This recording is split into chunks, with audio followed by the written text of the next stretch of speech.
আমার ফ্যামিলি তো চায় যে আমি প্যাটেল হই, তবে যাই হবে এবার জানিয়ে শুনিয়ে ধুমধাম করে অপু বুবলি দুজনেই এখন শাকিব খানের জীবনে অতীত। শাকিবের তৃতীয় বিয়ের কথা চলছে এমনটা জানিয়েছেন তার পরিবার, তাও আবার এই বছরেই। পরিবারের দেখা মেয়ের সঙ্গেই বিয়ে করতে চান শাকিব, কারণ আগের দুইবার নিজের পছন্দ মতো বিয়ে করে অনেক জটিলতায় পড়তে হয়েছে শাকিব খানকে।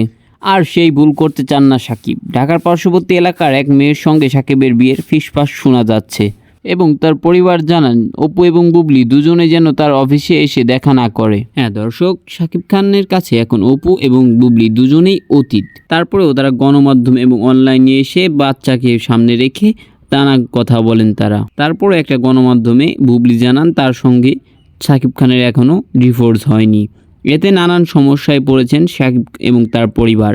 বুবলির এমন মন্তব্যে শাকিব খান কিছু না বললেও ধুয়ে দিয়েছেন অপু বিশ্বাস। এই নিয়ে দুজনের ভিতরেই অনেক সময় দ্বন্দ্ব বেঁধে যায়। এইসব নিয়ে অতিষ্ঠ হয়ে গেছেন শাকিব এবং তার পরিবার। এর জন্যই তার পরিবার তাকে শীঘ্রই বিয়ে দিতে চান।